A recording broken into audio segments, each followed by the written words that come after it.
Lo dijo él. A primera hora. Muy bien, 8 de la mañana con 7 minutos. Entramos a la recta final de nuestro espacio de noticias a primera hora a través de Armónica FM y las plataformas digitales de Primera Plana. Algunos temas para conversar con nuestro invitado, grata visita en la mesa de A Primera Hora del politólogo uruguayo Raúl Siviachi. ¿Cómo está usted, Raúl? Buenos Bienvenido. días, muy bien. Buenos Muchas días, gracias. Buenos días. Gracias a usted por la gentileza de visitarnos acá. Y entre otras cosas, yo quisiera empezar un poquito pidiéndole a usted, con su conocimiento, su experiencia, analizar lo que está pasando en la región, en Latinoamérica. Acabamos de pasar un proceso electoral en Argentina que en el lapso de un mes cambió, ¿no? Lo que inicialmente se viró la tortilla, lo que inicialmente generó un vaticinio de una inminente derrota electoral del presidente Milei. El presidente Milei finalmente logra una mayoría no absoluta, pero logra el bloque mayoritario. Nos explicaba el otro día Fernando Dopazo, un analista argentino, logra la primera minoría, pero al final es la primera minoría en la legislatura argentina y se asume que Milei sale de alguna manera fortalecido en lo político. Tenemos recientemente una transición en Bolivia, luego de 2 décadas, el movimiento al socialismo, deja el poder más allá de ese espacio donde Yanine Áñez estuvo allí como presidente interina. Ahora mismo tenemos a Rodrigo Paz, el hijo de Jaime Paz Zamora, como presidente de ese país para los siguientes años. Tenemos acá en el Ecuador un proceso de referéndum y de consulta popular. En Colombia, Gustavo Petro ha planteado la posibilidad de iniciar un debate constituyente, que es lo de Perú también, que es, digamos, paradigmático, ¿no? Perú acaba hace poco de destituir a la presidenta interina y tiene otro presidente interino. ¿Cómo leemos lo que pasa en la región? Bueno, yo les diría 3 elementos centrales. 1, la opinión pública mundial está virando a la derecha. En gran medida porque los progresismos lo hicieron mal. Muy mal. El caso de Argentina con el gobierno anterior de Alberto Fernández fue desastroso. Inflación muy alta, situación de pérdida de estrategia, pérdida de norte. Ese es un elemento. El segundo elemento es que gobierna Donald Trump. Y Donald Trump lleva todo el escenario hacia una derechización creciente. En un momento de crisis de Estados Unidos en el mundo. O sea, acá no estamos en un momento de auge de Estados Unidos, sino de decadencia. Y el Pentágono y el gobierno de Estados Unidos decidieron hacerse fuertes en su región más cercana. O sea, lo que antes se llamaba su patio trasero. Claro, eso le iba a decir, esa era la denominación que iba a decir en este momento. Y expulsar a China. Y esto es importante, Fabricio, porque el papel de hegemón mundial de Estados Unidos comenzó en su patio trasero. Y en un momento de repliegue quieren hacerse fuertes ahí, lo que me parece que es una estrategia inteligente, más allá de que yo esté o no esté de acuerdo. Y el tercer elemento es que vivimos periodos de gran inestabilidad. Entonces, en septiembre ganó la oposición en la provincia de Buenos Aires, ahora ganó Milei. ¿Cómo se puede explicar eso? No lo sé.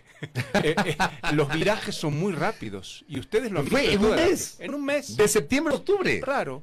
¿Qué pasó? Bueno, demoraremos años en tener una explicación razonable, pero tenemos que aceptar que vivimos en momentos de incertidumbre y de virajes muy rápidos en un sentido o en otro. Seguramente tardaremos muchos años, como usted dice, en tener este análisis, pero digamos, en esta primera visión, en este primer análisis, ¿qué se puede entonces percibir de lo que ocurrió ahora en Argentina e incluso comparado también con las otras naciones? Se puede percibir 2 elementos. 1, hay un rechazo muy fuerte a volver al pasado, ¿verdad? Al volver al kirchnerismo, al volver a los gobiernos que fueron, por decirlo de un modo que nos entendemos todos, progresistas. Y segundo, la economía va muy mal.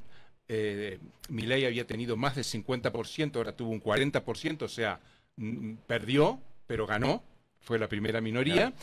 Y que la gente, me parece que el mensaje que envía es, bueno, las cosas no van bien, pero vamos a darle una oportunidad más, ¿verdad? O sea, un pragmatismo muy serio y muy profundo de la gente que pensó en esos términos. Entonces yo creo que eso que tú preguntas es un poco así.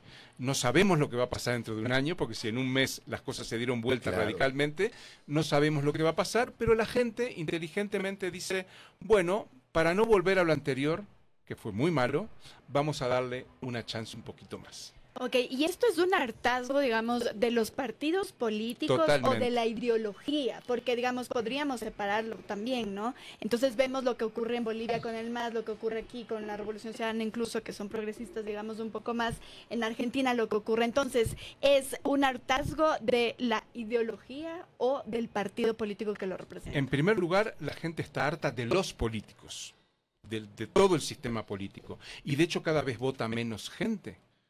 En Argentina fue la votación más baja en años. ¿En Argentina el voto es facultativo? Es obligatorio. Es obligatorio, Pero y la aún gente así- no vota y hace trampas y, bueno, dice, estaba lejos de la Y mesa de hacer votación. trámite para tener, me Exactamente, imagino, el para no documento tener igual que aquí. multa. Igual que Exacto. Pero la gente está harta del sistema político. Y en todas partes la gente cada vez vota menos o vota tapándose la nariz, diciendo, bueno, voto esto porque es lo menos malo. Luego, ideológicamente sí, hay un castigo a los progresistas. En el caso de Bolivia es clarísimo, porque además se terminaron peleando entre ellos después de 20 años de gobierno. ¿Pasó factura, hablando de Bolivia, pasó factura ese distanciamiento de Evo Morales con Lucho Arce? Sin duda, una guerra fratricida, una guerra entre dos personas del mismo partido. Incluso Lucho Arce fue el emblemático ministro de Finanzas de Evo Morales, ¿no? Sí. A quien le atribuyeron el éxito económico de la primera administración de Evo. Ahí hay un problema de egos. Evo y ego hacen rima, ¿verdad? Un problema de... Ustedes saben, porque entrevistan, los políticos tienen un ego muy inflado, muy grande, y se creen más de lo que son. Esto yo lo puedo decir sin que ustedes digan nada, ¿verdad? Lo digo yo. Los políticos se creen superiores al resto de los mortales. Entonces la gente percibe eso. Y termina desertando del sistema político o haciendo otra cosa que es una deserción camuflada. Hoy voto A, mañana voto Z, ¿verdad? O sea, cambios, que es un poco lo de Argentina, que en un mes pueden pasar de un extremo a otro. ¿Por qué? Porque no hay fidelidad a los partidos. Eso se ha perdido. Los núcleos que son fieles hoy a la Revolución Ciudadana o al partido del gobierno en Ecuador son muy pequeños y la fluctuación es muy grande. La marea de fluctuación es enorme. Y eso va a continuar y se va a profundizar con el tiempo. Eso precisamente le iba a preguntar. La visión entonces es que se profundiza esa no fidelidad a los partidos Sí, políticos. ¿Qué sí. hacer entonces para reinventarse? No se puede reinventar. El sistema político, lo que llamamos la democracia electoral, está en crisis en todas partes. No es un patrimonio del Ecuador, y eso no va a cambiar porque las bases materiales, las bases políticas y las bases económicas de este sistema están en crisis. Y no es que a mí me guste más o me guste menos, yo no puedo dejar de ver que en Estados Unidos, por ejemplo, el país de la democracia, el gobierno federal, Donald Trump, envía militares a Los Ángeles, envía militares a Nueva York, a Chicago, a Washington, para controlar el orden público. Eso está mostrando que una gran potencia ya no puede controlar democráticamente a sus ciudadanos. Y eso es lo que está en crisis, ¿verdad? El sistema tal como lo conocimos hasta hoy. ¿Cómo? Y ahora yo quiero ir sobre el tema de la campaña electoral, si se quiere. Es decir, en un primer momento aquí en el Ecuador, por ejemplo, o bueno, en estos últimos años hemos visto la repercusión muchísimo de las redes sociales para el tema de las elecciones, tanto en consulta popular como para campañas seccionales, nacionales, etcétera. Sin embargo, ¿cómo queda el territorio? Es decir, ¿las redes sociales van a tomar más fuerza o al contrario, van a irse debilitando? Hoy en las campañas quien manda es el marketing, ¿verdad?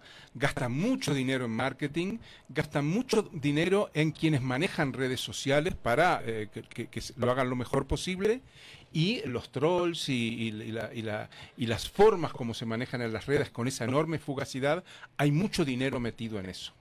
El territorio queda en manos de nadie. ¿Y quién lo ocupa? Ustedes ya saben quién lo ocupa: el narcotráfico. Entonces tenemos una disociación. 50 años atrás los políticos hacían campaña ¿dónde? En los barrios, hablando con la gente, haciendo mítines en estadios o en plazas o donde fuera. Había un mano a mano con la gente. Eso desapareció. Eso ya se usa para simular que hay gente en un acto y después difundirlo en las redes. Pero no importa si hay 100 o 1000 personas en un acto. Se enfoca de tal manera que parece que hubiera gente. Entonces, lo que fue aquel mano a mano con la gente, aquel diálogo directo, cara a cara, eso se perdió y no vemos que haya condiciones para que vuelva, porque no hay interés en que vuelva. Y esto implica que hay un manejo a mi modo de ver, perverso en todo el mundo de la opinión pública.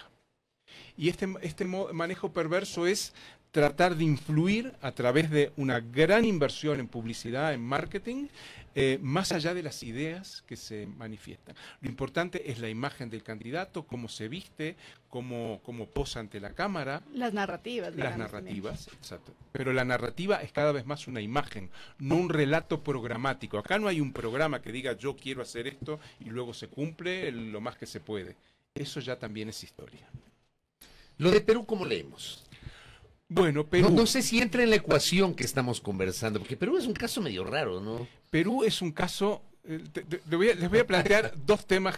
Es uno de los gobiernos más autoritarios y derechistas de la región, que construyó el mayor puerto del Pacífico en alianza con China. O sea, ese gobierno supuestamente tan derechista que lo es, tan autoritario, se pegó a China.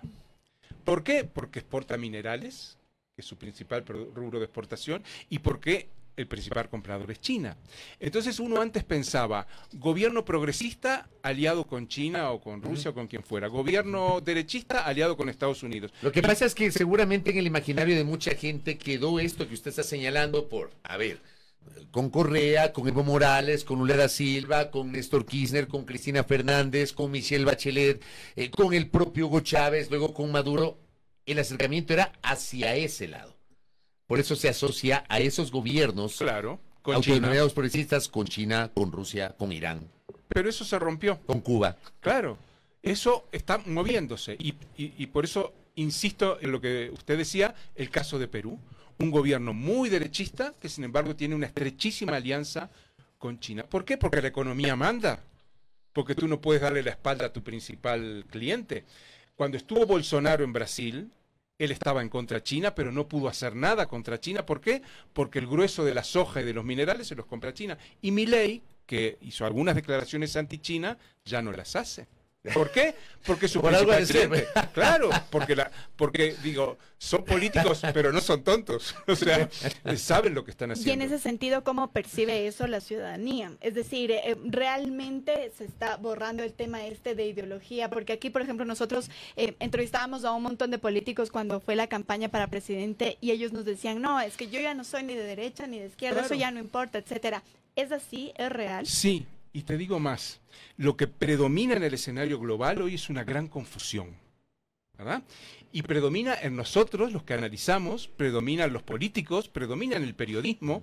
Es muy difícil ubicarse hoy y ustedes les habrá pasado, porque yo también soy periodista, que el tipo de análisis que hace hoy, dentro de un mes ya dices, ay, no sirve el mismo tipo de análisis. O sea, tienes que ir moviéndote según se va moviendo la coyuntura. Pero sin claudicar principios, ¿no? Eso sería, la ética es el punto básico. Yo, por ejemplo, no comulgo, y perdón que hable en primera persona, pero yo no comulgo con una persona que ejerce el periodismo de opinión, por ejemplo, que de pronto un día tiene una postura y al día siguiente cambió radicalmente. Por conveniencia. Eso, no comulgo, o sea, entiendo que la gente vote a Milei, pero no puedo aceptar que Milei insulte a los opositores. Y los insulta, y ustedes lo han escuchado, de una manera gruesa y muy grosera. O sea, más allá de que simpatice o no con un político, no puedo aceptar que te insulte, que te falte el respeto. Y así podríamos ir hablando de valores, ¿no? Hay límites o que por ser mujer te menosprecien. Hay límites que no se deben pasar y que no podemos aceptarlos como periodistas. Es que por eso es que muchas mujeres no quieren participar en política, por lo que está diciendo usted. Porque las manosean en el sentido simbólico y material. Las ofenden, Las ofenden, y claro. Físico también, ¿no? Lo que pasó recién con la presidenta de México. Exacto, ¿no? Que la manosean en un acto público, la presidenta rodeada de guardias. No, eso es increíble. Si le pasa eso a una mujer que va en el metro, que va en el transporte público, ¿qué le puede pasar? Entonces estamos en esa situación en la cual parece que todo es válido, que no hay límites y por favor, tiene que haber límites. ¿Tiene que haber límites o la ciudadanía está requiriendo esos límites? Porque lo conversamos también en off, digamos, con Fabricio, y hay este tipo de discursos, por ejemplo, a veces discursos machistas de, miren, están hablando como niñas, que no griten esas niñas, etcétera, que cala con cierto tipo de ciudadanía. Es decir, realmente digamos, éticamente no se debe hacer, pero políticamente para ganar votos, etcétera, porque se sabe que hay, no sé si se quiere, una mayoría también aún machista, por ejemplo, en el Ecuador, ¿se podría seguir haciendo incluso conscientemente para ganar votos? Claro que se hace. Y este problema de falta de límites pasa de arriba abajo y de izquierda a derecha. En las familias, tú no sé si tienes hijos, pero tú vas a una familia tipo y quienes mandan son los hijos. Y si el papá no hace lo que el hijo quiere, hay lío. André tiene sobrinos, ¿no? Usted tiene sobrinos, ¿no? Tengo Hay una sobrinos. inversión de las actitudes. Hay una inversión. Antes, con patriarcado, con machismo, sí, pero eran los padres los que mandaban. Hoy en día el niño o la niña se pone a llorar y a berrear y el papá dice, ay no, toma, cálmate. Entonces, y eso, esa misma actitud la trasladas a la política, al escenario grande de la política, y entonces no hay principios. Hago lo que me conviene porque en este momento la opinión pública piensa, y los políticos viejos de antes, los viejos caudillos, eran capaces de oponerse a la opinión pública y decirle, señores, por aquí no. Hoy en día son peleles que, según la última encuesta, no, la gente piensa esto, entonces Según el acomodan último el coche focus para... group también. Exacto. O según la tendencia en redes sociales. Exacto. La última tendencia le hacen caso. Entonces es que sí que se ha perdido el norte. No solo los valores, el norte. ¿A dónde vamos? A donde nos lleve la marea. Entonces la gente percibe eso, yo creo, y es parte de esa marea. Oiga, Raúl, me escribe Lucía Pozo, le envío un abrazo hasta la provincia de Imbabura. Me dice, súper interesante el análisis, y me pide que le pregunte, ¿cuál será la visión, la suya? ¿Cuál es su visión sobre el electorado en el futuro? Dada sobre la anestesia administrada, pregunta Lucía. Yo creo que también ahí está disociado, ¿no? Por un lado yo veo una opinión pública cada vez más inerte, o sea que se mueve al ritmo de TikTok y de redes sociales, pero por otro lado veo que hay un sector de la opinión pública que no se deja, que protesta, o sea, la generación Z en Perú. ¿Por qué cae Dina? ¿Por qué cae Dina Boluarte? Que era porque la generación Z se levantó, jóvenes que no estaban en partidos, ni en sindicatos, ni en ninguna organización, dijeron, esto es un disparate, porque hay un nivel de corrupción impresionante. Parlamento corrupto, si usted analiza a los 100 diputados, va a encontrar que 90 tienen casos de corrupción en su contra. La generación Z se levantó, vienen elecciones, y los políticos, que son muy hábiles para ver cómo corre el viento, porque eso hay que reconocerles. Son como esas aves de rapiña que sobrevuelan la presa, huelen y enseguida pican. Entonces el Parlamento dijo, no, vamos a quitar a Dina porque hay que sacar a la gente de la calle. Y lo primero que hizo el nuevo presidente es decretar el estado de emergencia y prohibir las manifestaciones, por lo tanto. O sea, el problema era que hay una nueva generación que en los últimos 10 años no se había expresado y que ahora sale a la calle masivamente de forma muy festiva, pero también muy contundente, y dice, esto no va más. O sea que tenemos las dos cosas, ¿verdad? Un sector, sobre todo juvenil, muy firme, y mujeres, y un sector mayoritario, creo yo, por ahora, que va para cualquier lado.